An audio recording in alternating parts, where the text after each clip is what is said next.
What are the real foundations of nature? What holds the world together?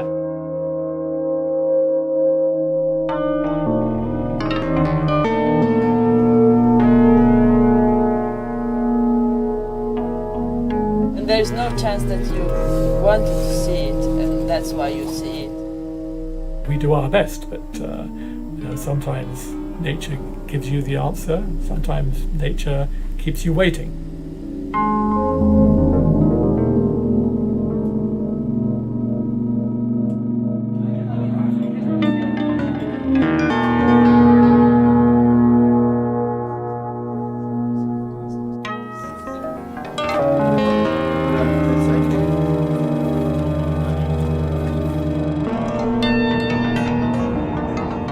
This is a place where you have license to dream and deliver.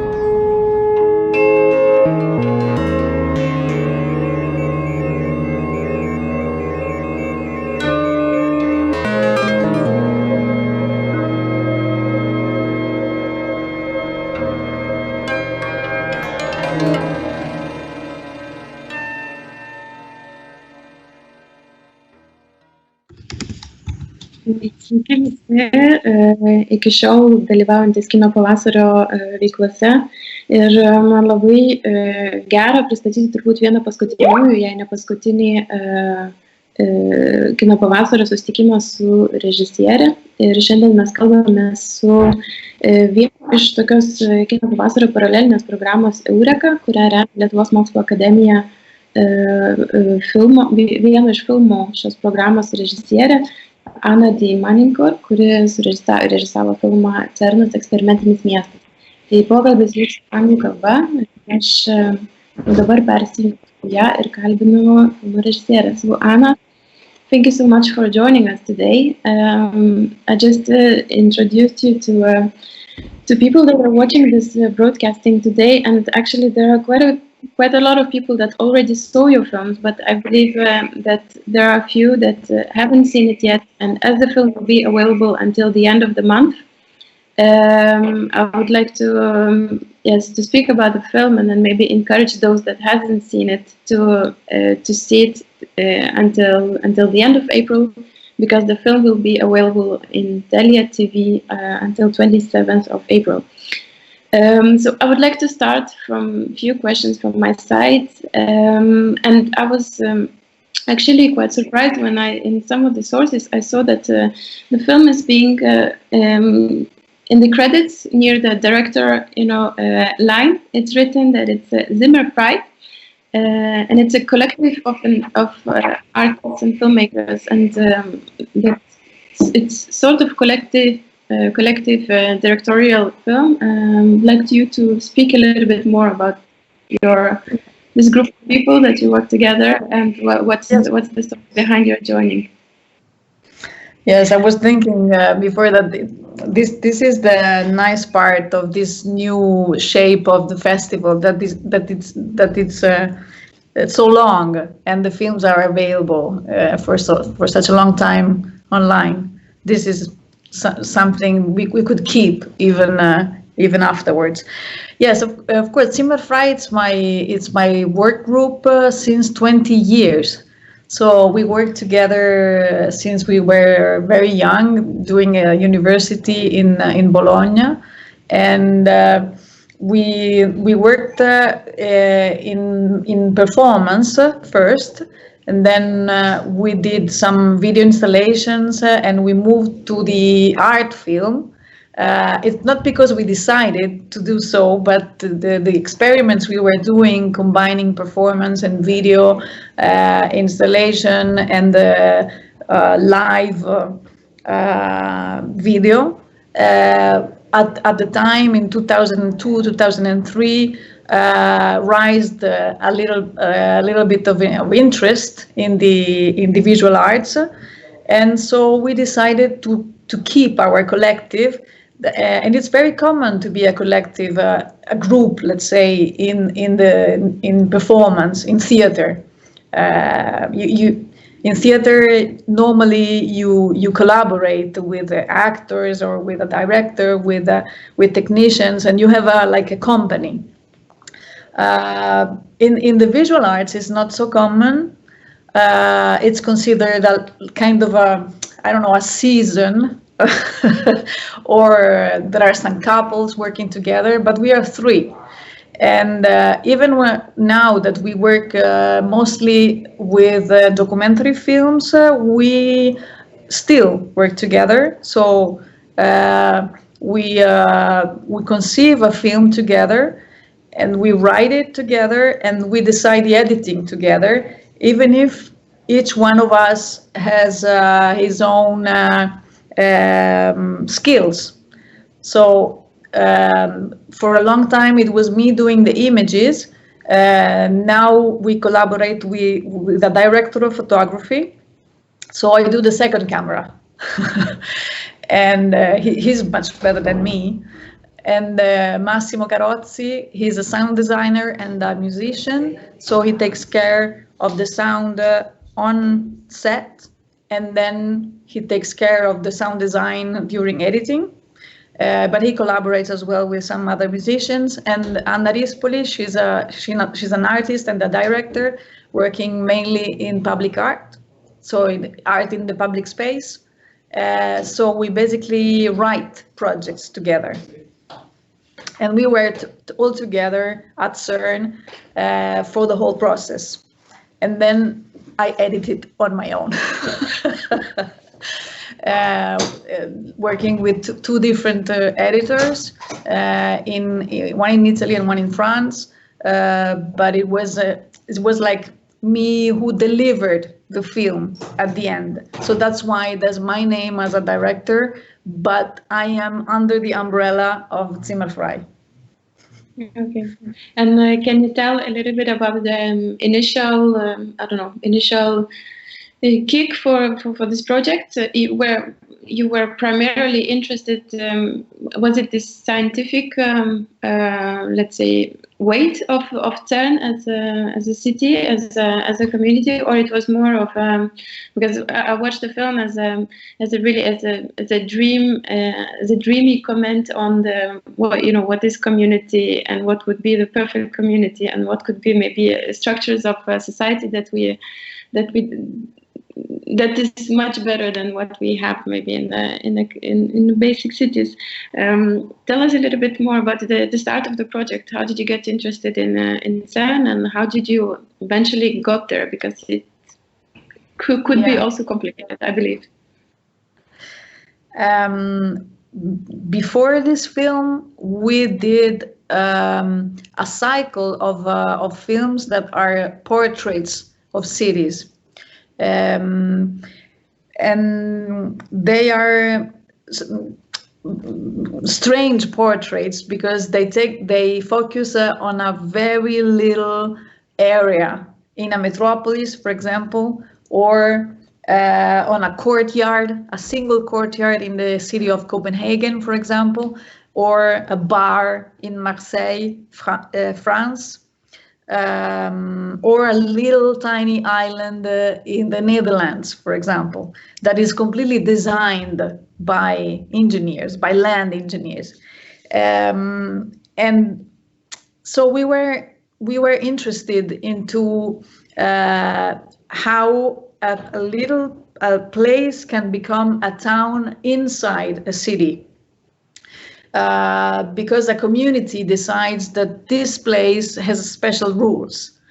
And for example, for me, the other film we did that is more similar to CERN is a very strange film called Mutonia, that it's about a community of punk artists in Italy, cyberpunk artists that came here in Italy 25 years ago to stay temporarily in a encampment and just adjust their tracks and then go on traveling all over Europe. But they decided to stay, and they actually live there since 25 years. And now they are grandfathers and grandmothers, being as well cyberpunk artists. And so the experience we did in Mutonia drove us to look for social experiments and let's say community experiments around Europe. And so the co-producer of the film, Umberto Saraceni, said to us one day, "I know a place you should see." And basically he kidnapped us from Milano through the mountain to Switzerland and to Geneva. And we did kind of a one-day trip there. He had some contacts inside, so we could ask for a visitor card just for one day. And we had the chance to go underground that very day. And so it was really kind of a dream and a nightmare as well. And yes, and then we needed a very long time to start up the project, kind of 2 years of fundraising and collecting the people that could co-produce the film and go for funding for the development and so on. But let's say we fell in love in one day. And yes, I think we were focusing about the community at CERN, because of course there are other films about CERN that focusing more on the scientific aspect or the technological development and so on, but we are not is not our domain. We focus about people. Yes, because I think that in the context of today, when especially in Europe, we see that solidarity is somehow, not as big as we thought that it is, and the countries are somehow, closing borders and maybe yes, the friendship that we have in the European Union is not as strong as we thought that it is. I think the movie becomes incredibly important because it speaks about the basis on which the perfect community or the perfect society is created, is having a common or shared aim. And in the context of CERN is actually the scientific research and actually answering this question. That all the scientists are very interested, but yeah. So I thought that the movie is incredibly. It really speaks about nowadays, and it becomes very, very, very important. But when you discovered this community, I wonder whether you went there with specific expectations, what you were looking for, and when you happened to experience it from the inside. Whether something that you were surprised, or was there something that you did not expect to see, or you sort of predicted what you will find when you go inside of CERN? Actually, at the beginning, we were curious, but as well suspicious, because everybody talking about CERN, they were like enthusiasts or people working there. They seem to be really like realized and let's say fun. Sorry, there's the wind blowing.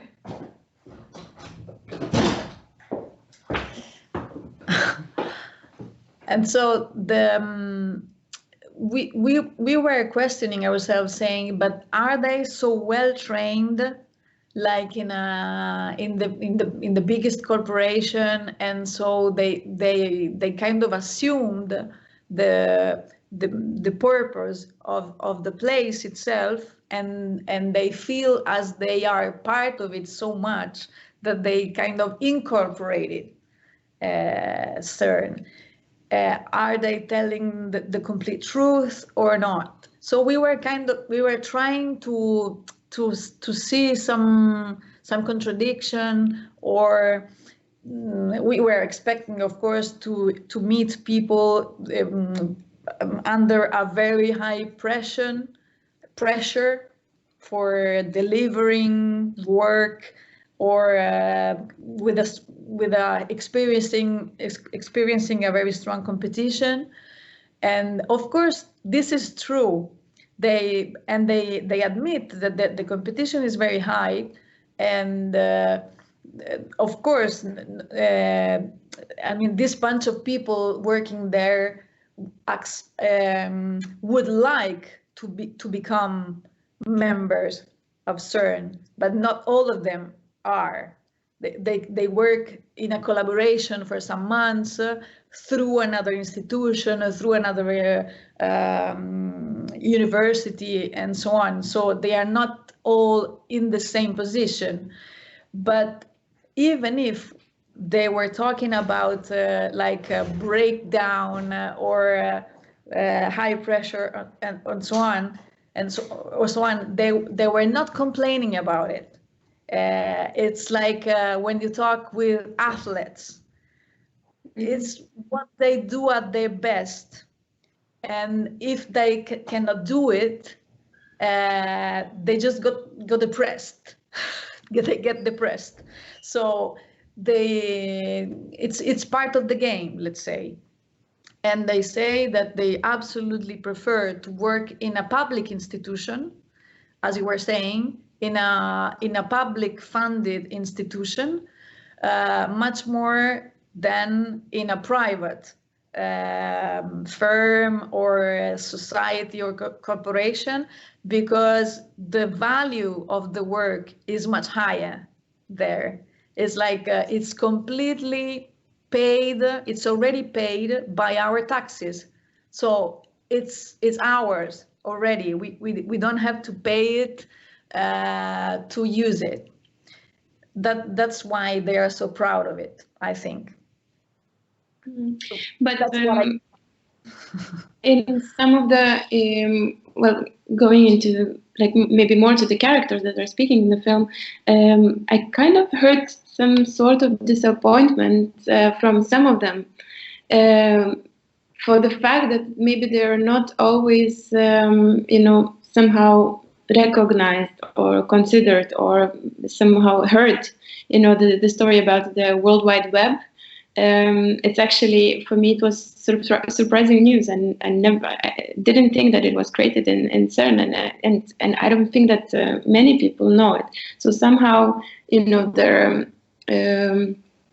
wins, the things that they do, the things that they discover, is somehow goes unnoticed in the more public world.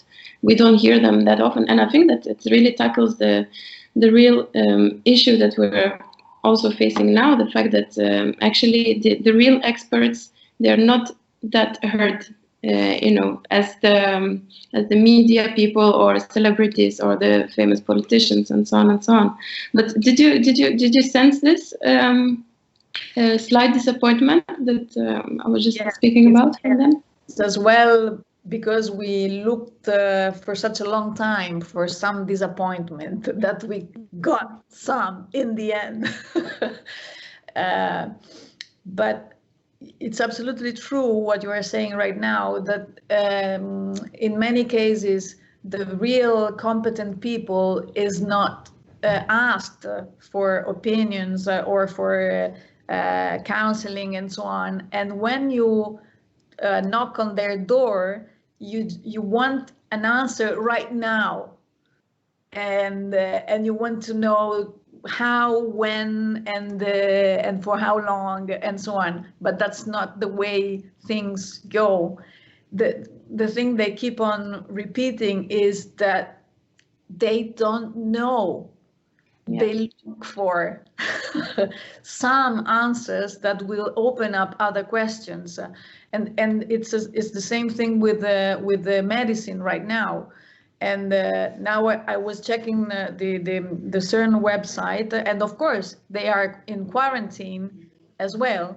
So there are many parts that are shut down, and they immediately developed a research area for both technology and research about, for example, ventilation systems or sanitarization on an industrial level and so on.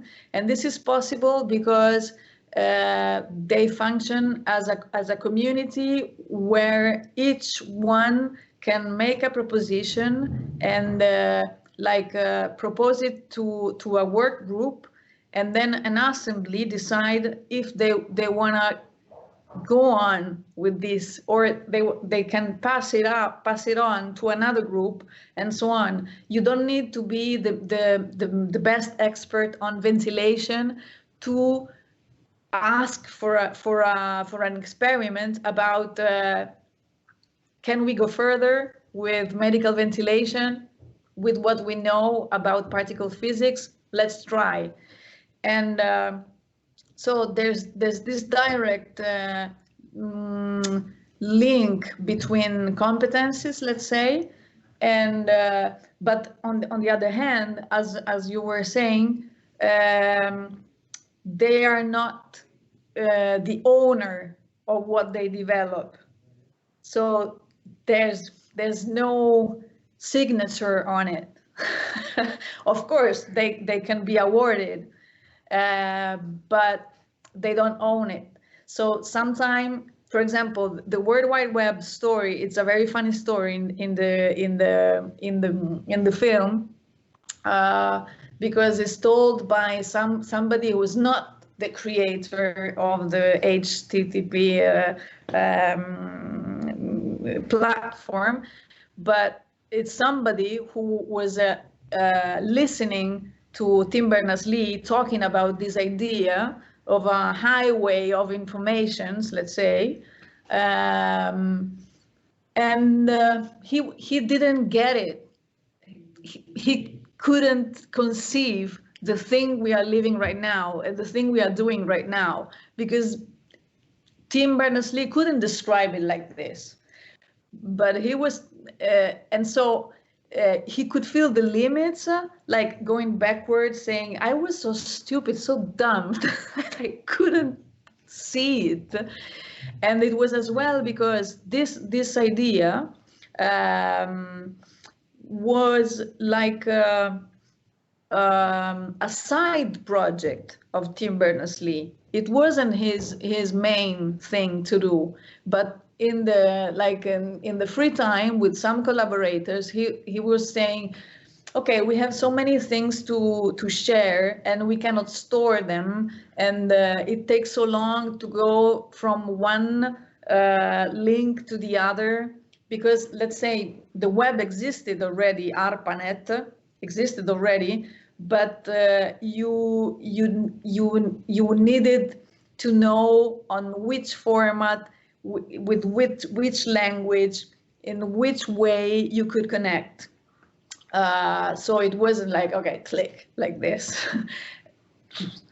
And so it was for his own purpose, and as well because he had kind of visions, and CERN and places like this know that if you have a vision, you have to spend time on it, because maybe it's bullshit, it will never work, but the next one maybe yes, or in 3 crazy things you will do, there will be something very interesting coming out of it. So they push you to invest your time in things that do not exist, and this is very special. This do not exist, not even in the new technology field, because they work for the market.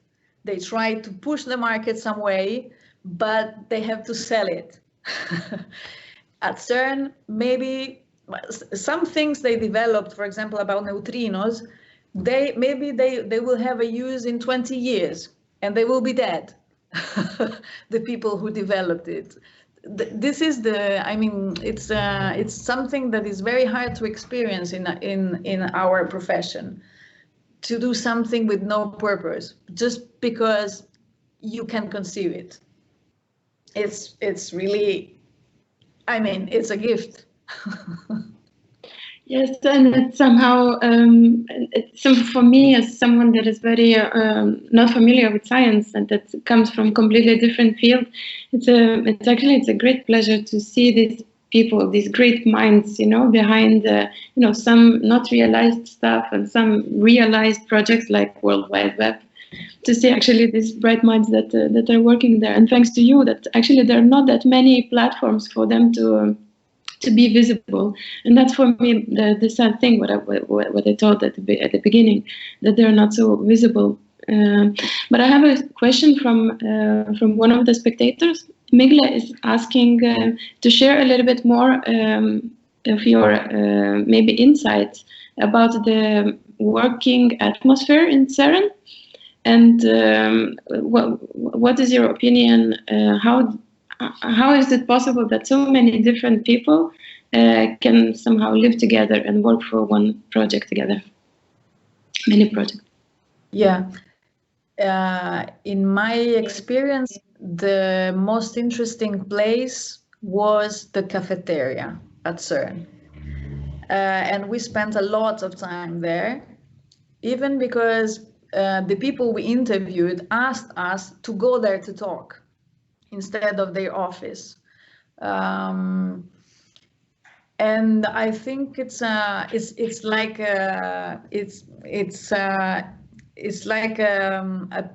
place that is like an open brain, like I don't know, kind of a monster with 100 heads talking all together, and you grab some words here and there, and even if you are not interested into jumping into someone else's conversation, or it's impossible to steal things, because or you are exactly on this thing or you don't get it.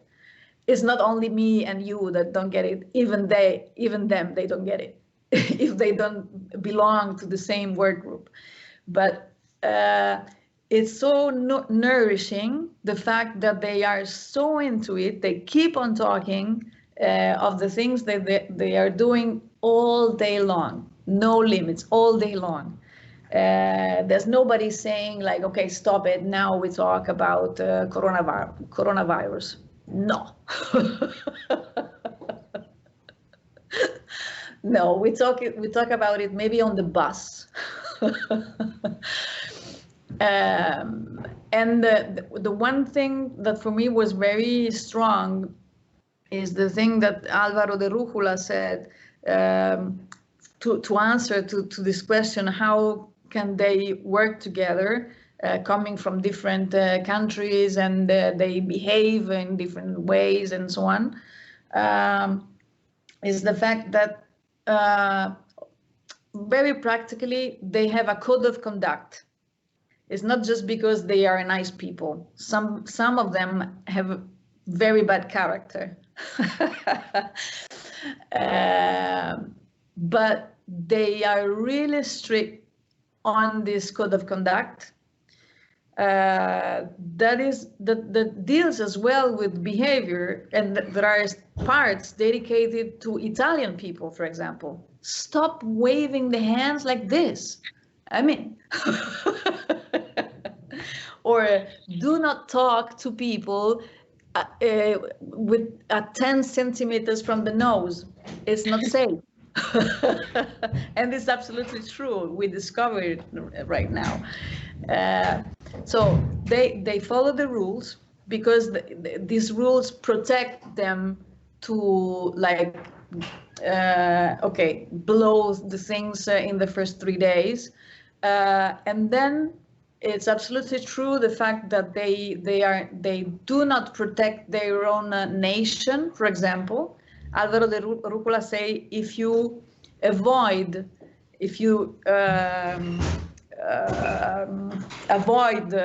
nationality and religion, you have a civilized group.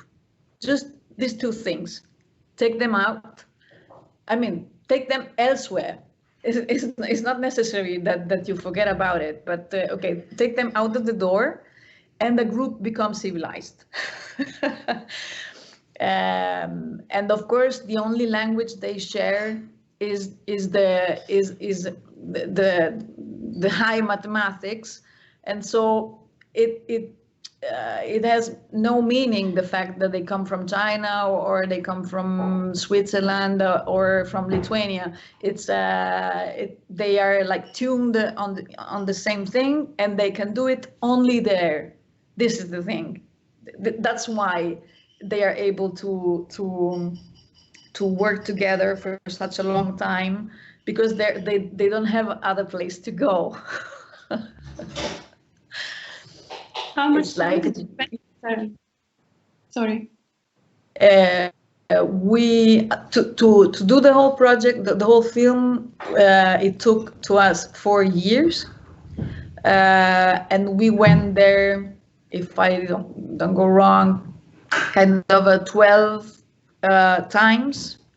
And first time it was for 20 days, like 18 days, and then 2 weeks, 10 days, more or less 1 week, 10 days each time. And it was the longest project we did until now. And it wasn't very simple to make the co-producer understand that we were not waiting for the next discovery, or in the film there are no conflicts. I mean, there are no love stories and things like this. There's much more friendship and irony than other things. But in our idea, the project was completed when we saw something like having a transformation inside the film, like feeling that you are in another season right now. For example, stepping from the circular accelerators to the neutrino project is like, okay, there's a next season opening. And as well, meeting the same people again and again, and each time they have a different relation with you. And one special thing they asked us was, okay, we have many TV troupe coming to CERN. You are not the first, you are not the last. So we are kind of bored of these questions. So please, if you want to make a different film, please let me talk and don't interrupt. They were very strict. Like, I don't talk with TV sentences, wowing things. It takes time, because I don't know if you are understanding me. I don't know if the terms I'm using, I have to watch you reacting while I talk. So please don't cut me. And they were talking as well about editing. If it takes too long, cut the whole thing, but don't grab one sentence from one discourse and put it in another situation, because it makes no sense. And so it was hard as well for this, because the rhythm of the film is not the rhythm we would have liked. We would have liked to keep on going. We have to kind of respect their own flow. And was it difficult because there are many conversations that are really scientific, and there are many terms, as you mentioned. Was it difficult to somehow get into this subject world and so on from the technical point of view? Yes, for me it was demanding because yes, my knowledge about physics it's high school, so it's really something very general. That it's very old right now. So I'm very curious about it. So for me, studying this subject was very interesting. But in the end, they don't talk in details of what they are doing at the moment. But they at one point the film had this turn, and the main subject is the void. That's why we have as well this title, Almost Nothing, because we discovered that the void is not empty. This is the only scientific film that is really in the film. Scientific thing, yes. And they try over and over to describe with our language, with English, even if they are not English speakers, how we conceive void at the moment. That is not the ultimate description of it, but it's so different of an empty field. It's full of the Higgs field, actually. So you've learned a lot, I believe. Absolutely, absolutely. And I felt so humble for the whole thing that now that I'm doing a social related film, I feel like released that we talk the same language. But another very interesting thing they were saying is that mathematics and physics reach the limit of language. I mean, of spoken language. There's a very short sequence in the film where three guys are looking to a keyboard, and they write things, and they kind of laugh a little bit, they chat, but they don't talk. They just write things and correct each other. This is the real language they exchange with, but the language of physical theory is works with analogies, with metaphors, and so on, but they are just it's just the landscape. It's not it cannot go in details, because our language is a language that is like it's based on the 19th century. This is the thing we can call with their own name. For the other things, we have symbols and like graphs, no words. Okay, Anna, our time is almost over, but I would like you to speak maybe just give us a very short idea of which community you're working on now as a with your colleagues in Zimmerfrei.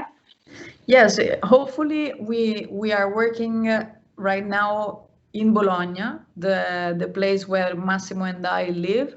The other Anna lives in Brussels. So at the moment we are working in two people on this project, and we are focusing on the idea of new citizenship. And so we are following since 2 years 4 young people, 2 girls, 2 boys, that are new inhabitants of Bologna, but 2 of them come from Eritrea, 1 from Nigeria, and 1 is Italian, but from another region of Italy. And they have the same age and completely different experience of becoming adults and taking their own space in the city, in the public space. So it's a film that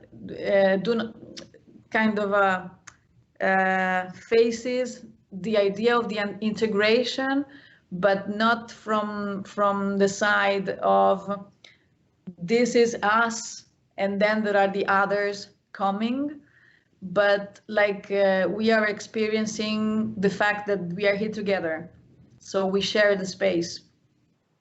How do we deal with that? And with very young people, yeah. Okay, so best luck with this film. I hope you can still continue somehow, even the quarantine is taking over. Yes, for our lives and works. Yes, we are trying, and yes, but we will keep. Yes, we will. Yes, we will do it anyhow, even this way. And I hope that you will be able to come and present the film in Vilnius when it's going to be over, when we will start to travel again. Now, Vilnius is something really like on my map. Let's say, I had the ticket plane, you see, Exactly. but they couldn't come. I believe the conversations could have lasted longer, but we have to say goodbye. But thank you again for your time, and I want to thank again our partners in this in Eureka project, which is Lithuanian Science Academy.